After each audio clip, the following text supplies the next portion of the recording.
Hello. Yeah, this is Andy Vannon after comedy. 1 year asterisk on.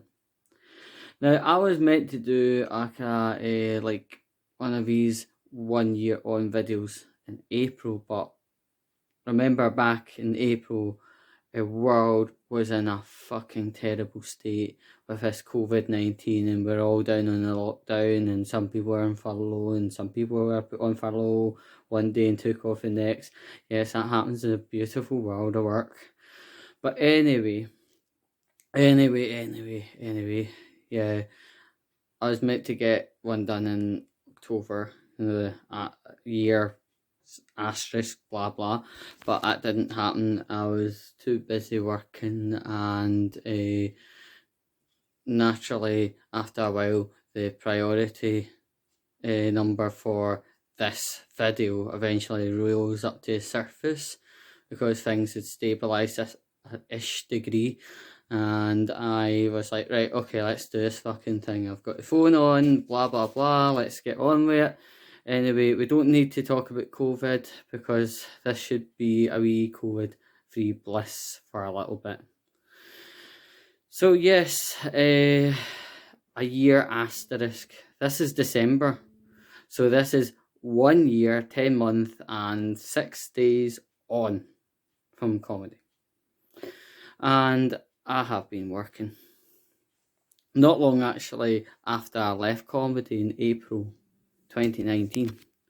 I actually got a nice evening job, and it would take me from 5 p.m. through to the end of that shift, and by the time I would finish at night,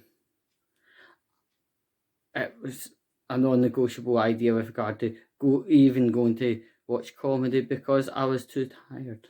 The type of work I do is very, very physically arduous, and you can be working for 4 hours plus, and you are doing a lot of physical activity. So when I come out of the workplace, I look at Queen Street Railway Station, and then the next thing I look at after Queen Street Railway Station is my bed. That's just the way things go. And yes, it's a job that gets not very much money in, but I like it because it gets me out. It gets me talking to normal-minded people. It's good. I get a wee bit of money in my pocket at the end of the week. That's called wages. But it's pretty alright. It's basic shitty pay, some people would call it, but it's good getting out of the house and away for a while and coming back. Things can be a bit unpredictable. Gaff vanning. Well, that's what I call my flat, gaff vanning. But anyway, yes, I do believe that it was a very good thing. It was July that I got a job, July 2019. I settled in right away, no problems, no conflict, no drama, no nothing. Settled in right away, got my bearings right around the building, and that was absolutely fantastic. And then about October 2019, I was transferred to the HQ building in the city centre, and I settled in right away. I got given my own floor. I did the duties asked for. I got on with people. There was no awkward couple of weeks trying to get dealing with people, and all that stuff with regard to any like kind of teething issues. There was none. I got on with my job well. That was absolutely fine. I was getting good feedback very, very quickly. The only problem I would dare say is March 2020, and that was when the UK went into national lockdown, and I was taken from that job, that area, right? I was still with the company, of course, but we were all in lockdown for the best part of about 9 weeks. Some people got put on furlough and all that stuff. I don't need to talk about the mechanics of it, but ultimately, because the staffing requirement still isn't meriting me been on my floor. I'm back at the original base of operations, and I do my thing. Obviously, duties have changed mammothly, so I have to adapt to that and do the duties as asked for. But there's been no really any problems, and 2021 hopefully looks to be good, and you never know, I could end up getting back to that other place, and that's all I'm going to be saying. So yeah, it's been very, very good. So yeah, let's talk a wee bit about comedy, right?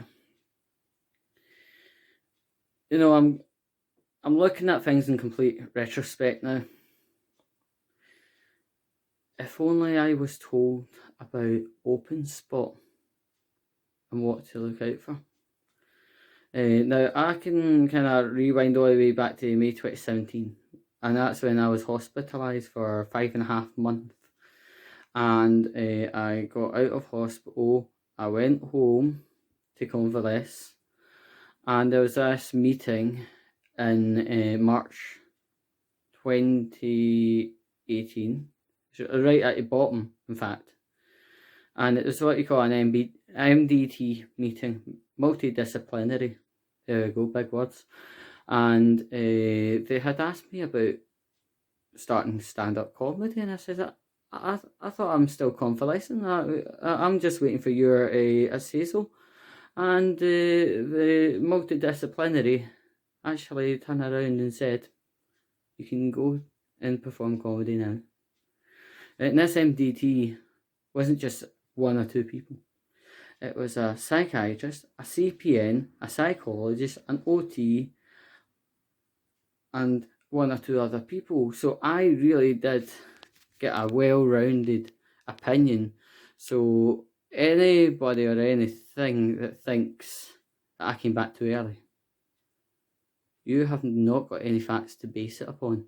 In fact, all the above I've mentioned got to know me at a very early instance of being in hospital, and they have watched me going from shit to good, and they made a very strong judgment when I was ready to start. I actually left the decision in their hands entirely.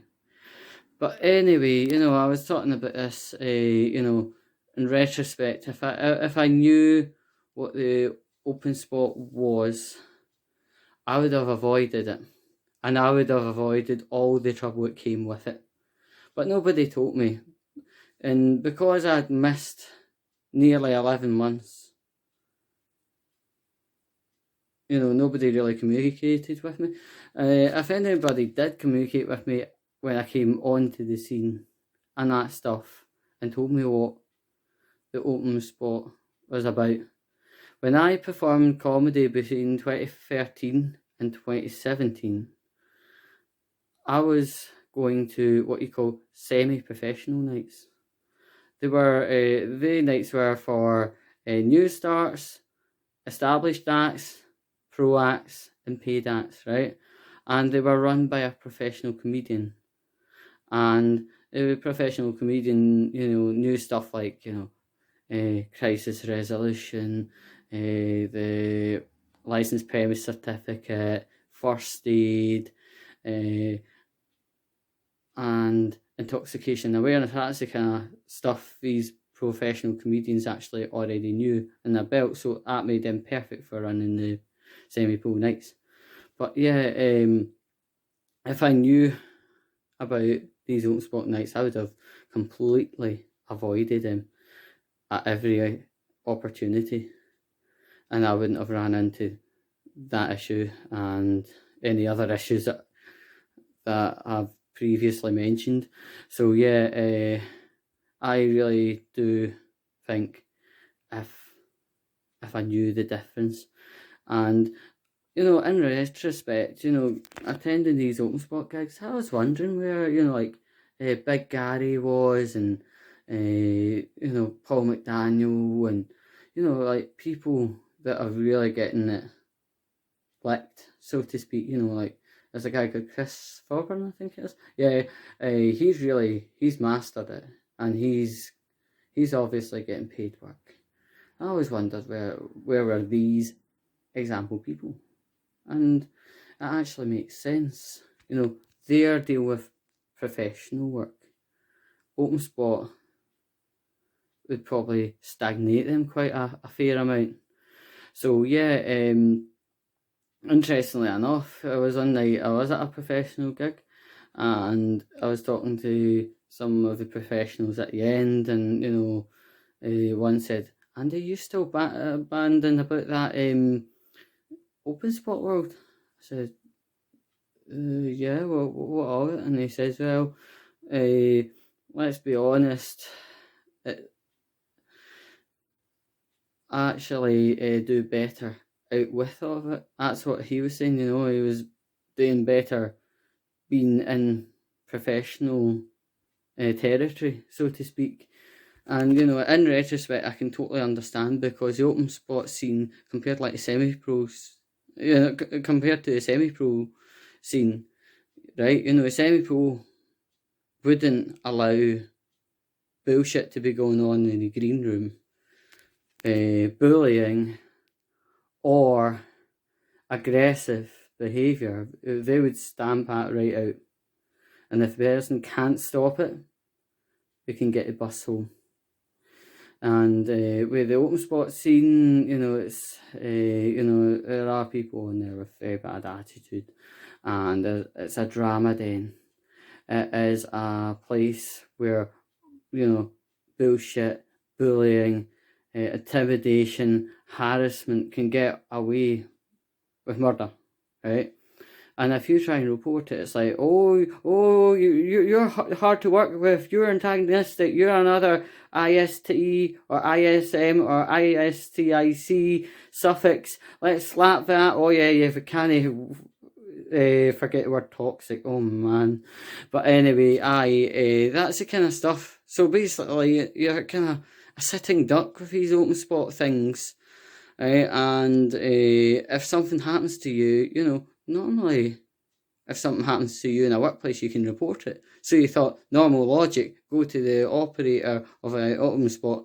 But if you make a song and dance or any form of reportation about it, you get all these IST, ISM, ISTIC suffixes falling at you. I can't mind all these fandangle words that come out. But anyway, yeah. And when I left the scene, I spoke publicly about things and how things can be shoved under the carpet or hid under the tallest person in the room, blah blah, and the amount of kickback that happened from that was absolutely insane, But I've learned my lesson. I have learned my lesson, and I was in a bad place, and that was called the open spot. You were getting bugger all respect for busting a gut, right? And if only I knew. Somebody in a podcast said there was a big, massive culture change happening to Scottish comedy in 2019. I can agree with the culture change bit, but that was starting from 2018 onwards anyway. So what's the point of holding it off an extra year? But it was going on since 2018. But I still YouTube, right? I still, maybe do the very occasional comedy live on Facebook, and that's fine. I'm comfortable with it. I'm happy.